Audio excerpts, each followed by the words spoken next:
October 22nd planning meeting of the Mobile County Commission. Dina, you up there? Do we have any speakers? Good morning, Commissioners. No one has signed up to address the Commission today. Okay, well, that answered that. Commissioners, we do have a presentation, however, from Donna Jones in the HR Department. Well, good morning, Donna. What a pleasant surprise. Is it going to be behind us?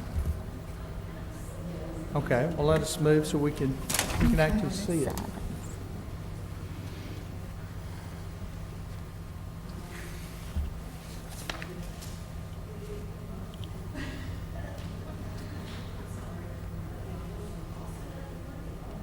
I don't know what we do without LeBaron.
I guess it would help if I turned that on.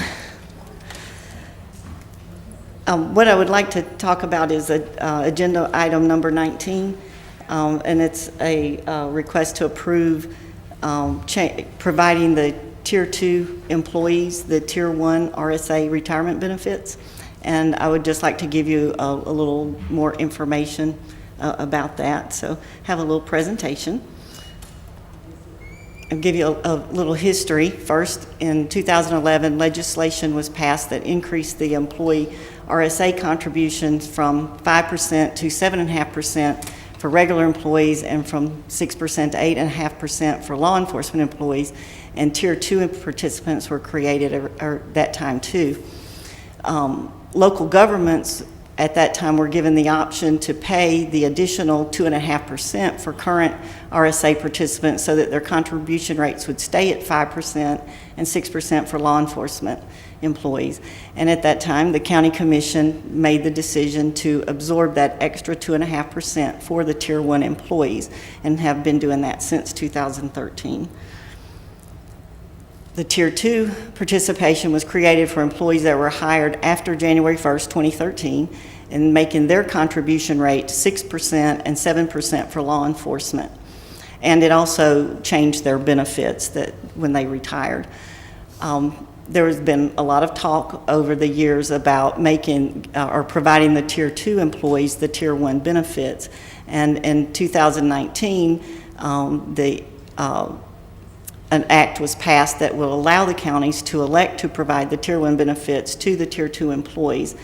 And if you choose to do that, then what would happen is the contribution rates for the new Tier 1 or the current Tier 2 employees would increase from 6% to 7.5%, and from 7% to 8.5% for law enforcement, but they would receive the Tier 1 benefits, which are better than the current Tier 2 benefits. At that time, the county would also have to increase the contribution rates for current Tier 1 employees to equal the rates of the new Tier 1 employees, which would be the 7.5% and 8.5%. Or they would have to create a plan to move current employees to the same higher contribution rates at some point. And the way the employees would be affected, if the commission chose to offer the Tier 2 benefits to Tier 1 benefits to the Tier 2 employees, the Tier 2 employees would go from contributing 6% to 7.5%, and that would be 7% to 8.5% for law enforcement. Tier 1 employees would go from the 5% to 7.5%, and from 6% to 8.5% for law enforcement at some point. Contributions, of course, would continue to be pre-tax, so the net effect is not really a 1.5% or 2.5% increase. It's because of the pre-tax effect. Employees would automatically be vested in the additional contributions as they are in their current contributions. And this money is going into the employee's retirement account, so they would receive that money back as part of their retirement pension, or if they otherwise left the employment of the county and withdrew that money, they would get it back at that time. But the important thing would be that retirement benefits would then be equal for all employees, and there would not be that inequity there. This is a comparison of the benefits, the current Tier 1 and Tier 2, and then what it would be if the commission elects to provide the Tier 2 benefits to Tier 1. And I'm not going to go over everything, but the highlights here that Tier 1 are those employees that were hired prior to January 1, 2013. Tier 2 was after that date. When you combine it, all employees would be eligible for the same benefits. The contribution rates for Tier 1 is 5% and 6%. Tier 2 is 6%, 7%. Under the new scenario, it would be 7.5% for regular, 8.5% for law enforcement. Retirement eligibility currently for Tier 1 is 25 years of service. They can retire at any age, or if they have at least 10 years of service and they're age 60, they can retire. For Tier 2, they have to have at least 10 years of service, but can't retire until age 62, and that's 65 for law enforcement. 56, I'm sorry, reading backwards. But if under the new scenario, all employees would have what the Tier 1 employees currently have. And the average final salary currently Tier 1, it's the average when you retire, it's the average of the highest 3 years of the last 10 years you worked. For Tier 2, it's the average of the highest 5 years of the last 10 years. And under the new scenario, it would be the highest 3 years of the last 10. And then again, the benefit cap, there's none for Tier 1. Tier 2 has a cap of 80% of average final salary. So again, as you can see, everything, the benefits would really just change for Tier 2. Tier 1 would be the same other than the contribution rate. So the effects on the county, if the county chose to give the Tier 1 benefits to Tier 2 employees, but did not change the Tier 1 contribution rates immediately and just had a plan to do so, that would cost the county an additional approximately $1.5 million a year to do that. If the county makes the change and gives the Tier 2 employees the Tier 1 benefits and increases the Tier 1 rates to equal the new Tier 1 rates, or the current, then that would save the county approximately $1 million a year. In discussing this with our finance director, she has said that by doing this, that the decrease would afford the county the ability to provide a 2.5% COLA to offset the increased employee contributions resulting from the conversion. So, based on all this, our recommendation is we think it's time that we provide the Tier 1 retirement benefits to the Tier 2 employees and increase the contribution rates of the current Tier 1 employees to the higher rates effective October 1, 2021. That is the next date that we can do that. And we would also ask you to consider giving the employees the 2.5% COLA to offset the increased rates.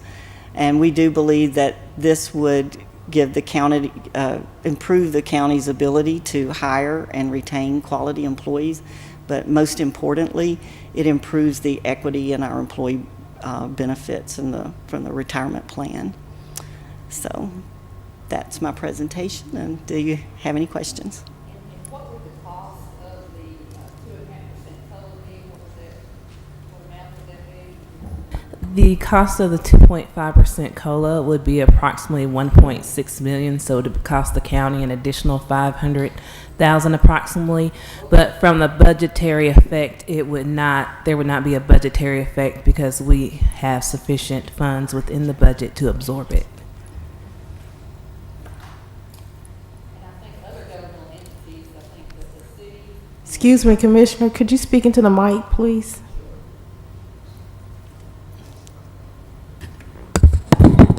I think other governmental entities, I know the city and some of the other counties throughout the state, in fact, most have, I think, gone to this. I'm really not sure. I know I've heard There's been a they're lot of talking about discussion, it. I think, through our Association of County Commissions of Alabama. There's been quite a bit of discussion among Yes, there other commissioners in other counties that this is happening. So this is something that's not unique to Mobile No. County. It's happening throughout the state and in the municipalities as well. Yes, and I've had people call and ask what we're planning to do, and Right. and I so- think there's great interest in it right now, but I think it's a good plan. I think it gets everybody on the same level as far as benefits and contributions, and the offset, I think, should ease part of the angst about the additional cost. But I think everyone should keep in mind that the county, since 2013, has absorbed that increase that retirement systems charged through that period of time. So, we've tried to make it as easy as possible on all of the employees to do this. And this would not go into effect for anybody, for Tier 2 or Tier 1, until October 1st of 2021. And the reason, that was the date that we could not do it between October the 1st of this year and October the 1st of our next year, 2021. We could not do that in between. It had to be one or the other. That's and we right. were not prepared at this point in time of this year to do it. That's right. Okay. That's right. That was Yeah, my we had two understanding. options, October 1 of 2020 or October 1 of 2021. And with all the COVID and all the things going on, it just was not really a good timing to do it this year. So we felt like if we go ahead, if you elect to do that now, then it gives us employees a lot of time to adjust. And the raise, the 2.5%, are we looking at, April 1st? Yes, we're looking at April 1st. So the employees will have the benefit of receiving the raise April 1st through September 30th without an increase in retirement contributions. But then beginning the first pay period in October, they will, it should net out. So they will see the offset. But initially they'll get a 2.5% without any offset for about 6 months. Very good. Thank you all for your work. Okay, I do want to make you aware that we will need to change the wording in the agenda item to just say adopt a resolution. I forgot, I don't know how I missed that, but we do have a resolution that you will have to sign. And then there's another Fix form. that for Monday. Yes, we'll have that ready. Okay.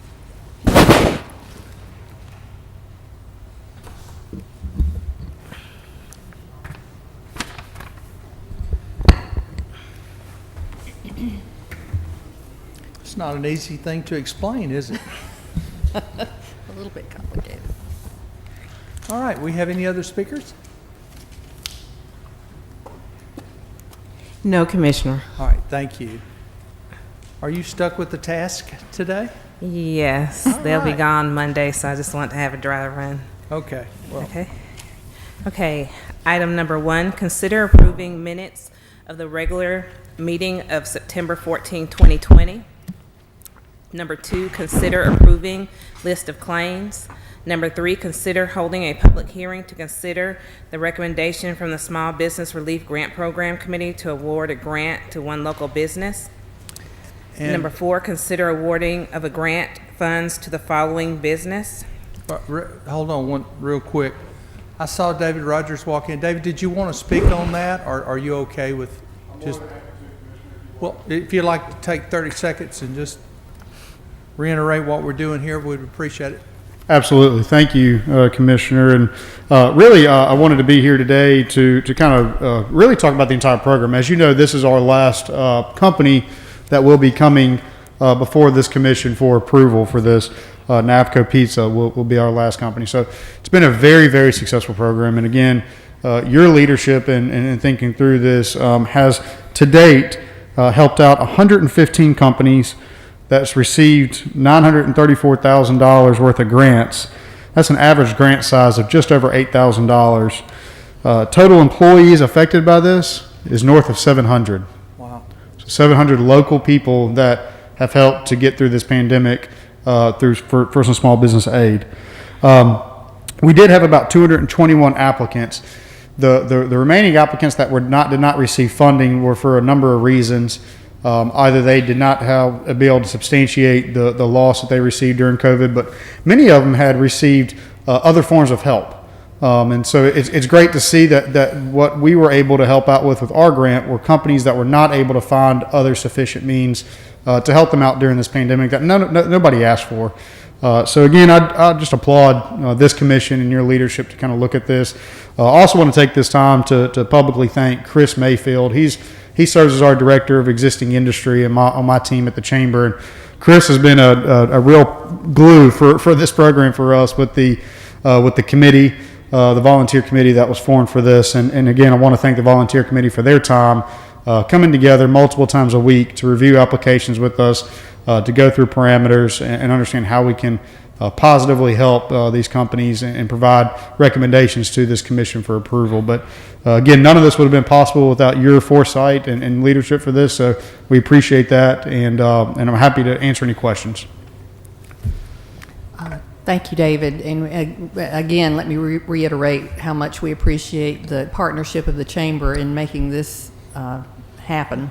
We couldn't have done it without you. I did want to ask Jay, is this something we need to vote on today for publication purposes, or Monday? I mean, I didn't know if we were trying to get it in for advertising. One thing I'd say is the balance left from the chamber account Revert back to the county. Yes, and we have that, and we'll be working on that with Dana as well. Thank you. Okay, so voting Monday's okay? Yeah. Okay, Dana, I'm sorry. Okay. Go ahead. Okay, no problem. Number 5, consider approving a special meeting to be held on November 16, 2020 at 10 a.m. in the Mobile Government Plaza Auditorium. Number 6, consider approving contract with Grand Bay Middle School Parent-Teacher Organization. Number 7, consider approving contract with Alba Middle School Parent-Teacher Association. Number 8, consider approving contract with Mobile Symphony, Inc. Number 9, approving contract with Mobile Symphony, Inc. Number 10, approving contract with Delta Resource Educational Association of Mobile. Number 11, consider approving CDP 102 and CDP 201 sponsorship with Camp Arapahoe Foundation.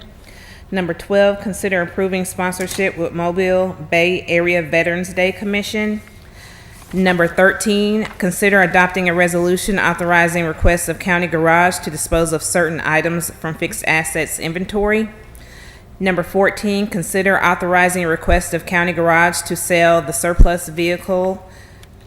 Number 15, consider approving change order number 2 for CCP 2018-005 Chickasaw Park Admin Building. Number 16, consider authorizing to advertise for bids renovation of property at 355 North Ann Street. Number 17, consider approving agreement with the City of Mobile for a two-lane extension of Nevius Road within the corporate limits or police jurisdiction of the city of Mobile from Hill.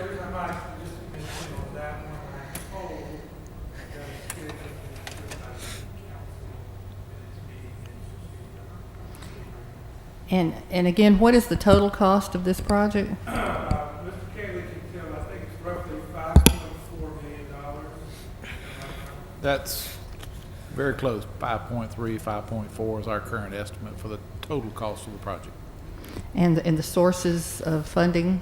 We have $1 million out of the 2018 pay-as-you-go, 1.6 million out of the proposed 2020 pay-as-you-go, 1.245 million out of the 2019 CIP, and then the city of Mobile is projecting 1.5 million. Okay. Okay, thank you. Number 18, consider approving tax abatement agreement with AMNS Calvert LLC for granting abatements from Mobile County non-educational real property and personal property ad valorem abatement taxes for the project for a full 20-year term, subject to legal review. I-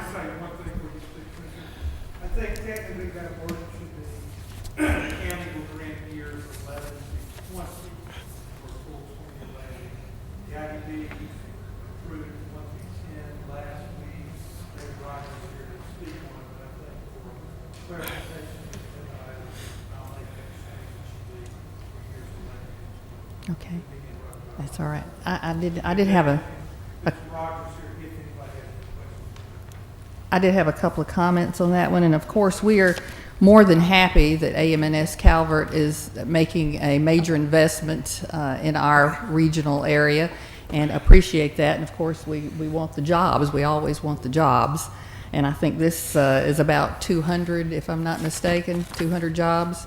Yeah, yes, ma'am. 200. We expect total impact to 200 new direct jobs, but full capacity now they'll be at 1,775 jobs at this site. With the indirect and induced jobs on the impact analysis, that's an additional just over 1,500 jobs. So that's supporting companies that'll be in the area hiring folks. So a total impact that they would have would be 3,364 jobs. Okay, but I did want to point out these incentive packages. When we grant these abatements and we incentivize these businesses and industry, there is a price to pay for that. And this one, I think, exceeds all others that have come before or probably will come after in terms of the total amount of funds and abatements that have gone to this particular industry. Initially, it was ThyssenKrupp, as those of you who have been around as long as I have remember, because I was on the city council at the time, but this was, Governor Riley was very supportive in pushing this and getting support from local government for incentives as well as abatements. But I looked back to see about what the county's investment was and what it will be going forward, and quite frankly, it's kind of mind-boggling. The total amount that's involved here. The county initially in 2008 agreed to provide $36 million in incentives for ThyssenKrupp Steel to locate in the county. And I think part of it is located in Washington County, if I'm not mistaken. It's sitting right there on the line. The state of Alabama agreed to $34 million in incentives for ThyssenKrupp. The state could not borrow, and I'm not sure, I guess there were legal reasons they could not borrow the $34 million that they promised to provide in incentives. So they asked the county to borrow an additional $34 million to complete the incentive package. Then when the state of Alabama pledged that it would provide $34 million in road construction projects, and those are still ongoing. I think there's commitments. There's 10 or $11 million in completed roads, and then another equally amount that much that have been committed or in design or whatever. Anyway, it's not completely finished, but they are following through on that commitment. But they did not include reimbursement of interest that the county would have to pay throughout the duration of the debt service. And ladies and gentlemen, that means that the county is paying $32.7 million during this period of time to pay for the debt service on the state's investment. So we're paying the interest on the state's investment. Now, how and why that happened, I don't know. It absolutely makes no sense to me. In 2010, the county borrowed an additional $13.4 million in two bond issues for ThyssenKrupp. And that brings the total amount that the county has borrowed to $84.3 million. If you add interest on top of that, not only what the county's interest, but the state's interest that we're paying, that's $157 million that the county is paying and what's left on a 20-year bond. So, but that doesn't even include the abatements. The initial abatement for 10 years that was granted to ThyssenKrupp amounted to approximately $15 million in revenue that the county would have received had we not abated those taxes. And now, because of this expansion, and the company has changed hands. It was initially ThyssenKrupp, as I mentioned, but now AM&S Calvert has bought a part of the company. Outokumpu owns a part of the company, but it is under new ownership, and they've come back because of this expansion for some additional abatements and funds, incentive package. And if we grant this additional 10 years, 11 through 20, then that would amount to an additional $10 million on top. So with the amount of money, and we'll be, like I said, continuing to pay this bond indebtedness off for the next 20 years at least, and it will probably be refunded during that time as well. But my opinion, I think we have heavily invested already in this industry, and it's a different company now, but they are taking advantage of the county's initial investment that we put into this project. And I think enough is enough, ladies and gentlemen. We want them to be successful. We want them to succeed. But I don't think whether we grant this abatement or not is going to make any difference in whether they have this expansion. And I just want to make the public aware of what the county has already invested, what we're being asked to invest, and also the fact that we are still paying not only our interest but the state's interest as well on what we borrowed.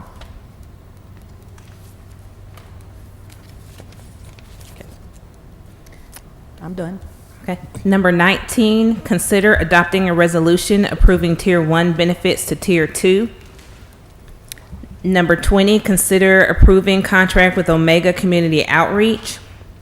Number 21, consider adopting a resolution authorizing the request of probate court to dispose of certain items of fixed assets inventory.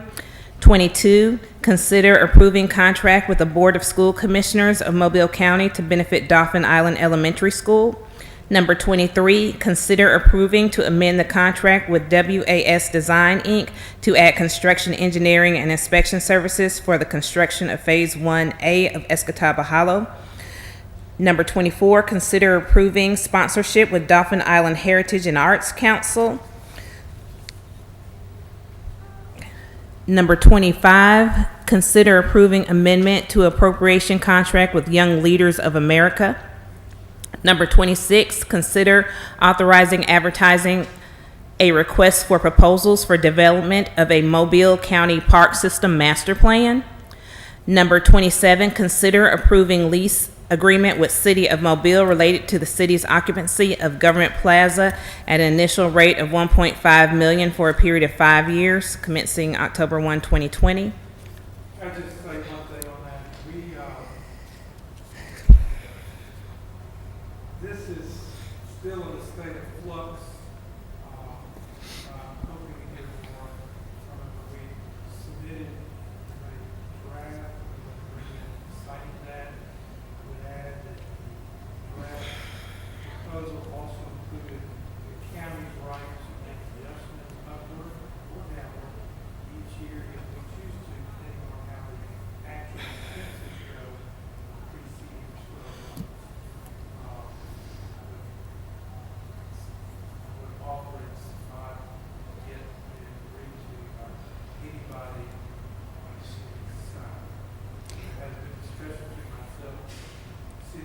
money followed from earlier discussions with assistant city attorneys, but we're not there yet. I'll keep you all. Well, given that we don't even have a preliminary draft of a contract to look at, and typically, I mean, it's not unusual that we vote pending legal review, but in most cases, we have at least a draft preliminary contract. So might I suggest, and I think we've all kind of talked about the terms, and I think those have been included in what you have presented to the city. Could I suggest that we just hold off on this and wait till you get this a little more ironed out? I can. I do have a preliminary draft, and I think my other side about sharing it, but I'll do whatever. Excuse me, Mr. Ross, could you please speak into a mic? I will do whatever, we have a preliminary draft, but I will do whatever the pleasure of the commission is with regard to action on Monday. I personally would like to leave it on the agenda and see if we can get it finished. If we can't get it finished by then, by all means, we'll kick it on down the road. But this is one thing that I would like to put to rest before I leave this office. So if we can get it done between now and Monday, fantastic. We certainly ought to be able to have a document, and I asked Mr. Ross to have one prepared today that included what the county was willing to do, and that's what we would have been voting on. Whether the city Exactly. adopts it or not, we need to have what we're willing to do and vote on that. I don't want to put it over. I want to be ready to vote, and I want to have something in front of me to look at that contains what we know we're willing to do. Immediately after the meeting, we'll send you our draft with. And I'm happy with that, as long as we have a draft that, because I think there's some, based on our conversations and yours with the other commissioners, there's some consensus. I think so. And I'm okay with that, but I'd like to have that in writing. I think John Adams is listening, and he's got the draft, he and Martha, so we'll send it to you in just a couple minutes. Okay, but it's got to be signed off on Monday, though, before we vote on it. Yes, sir. No drafts. I understand. Good. Okay, All right. I know what I need to try to do. Thank y'all. Thank you. Item number 28, consider adopting a resolution declaring the existence of an emergency affecting the voting public and poll workers' health and safety as a consequence of the need to deliver and return additional equipment to polling sites due to the ongoing COVID-19 pandemic. There is insufficient time in advance of the general election to bid the additional equipment's cost of delivery and return. Do we need to vote on that today? No, ma'am, we do not. Okay. Number 29, consider taking the following action on bids. Number 30, consider approving annual maintenance contract with Central Time Clock, Inc. Number 31, consider approving annual maintenance contract with Thompson Cat. Number 32, consider approving renewal of maintenance agreement with the Pinnacle Networks. Number 33, consider adopting a resolution awarding sole source contract with Facility Dude by Dude Solution Software, Program Maintenance Edge, and Inventory Edge. Number 34, consider adopting a resolution awarding sole source contract to Assessment Advisors, LLC, utilizing Income Work Software. And commissioners will also have an Indigent Care Board meeting. Indigent care. I'm Yeah, sorry. next. Okay. Mr. Kegley? Yes, good morning, Commissioners. Good morning. Item number 1, recommend approving an agreement with Alabama Power Company for a light there on Howells Ferry Road at the new entrance to the Mobile County Public Works Road and Bridge Camp 1. Item 2, recommend authorizing the acquisition of the property and acceptance of the right-of-way deeds as listed for the various projects.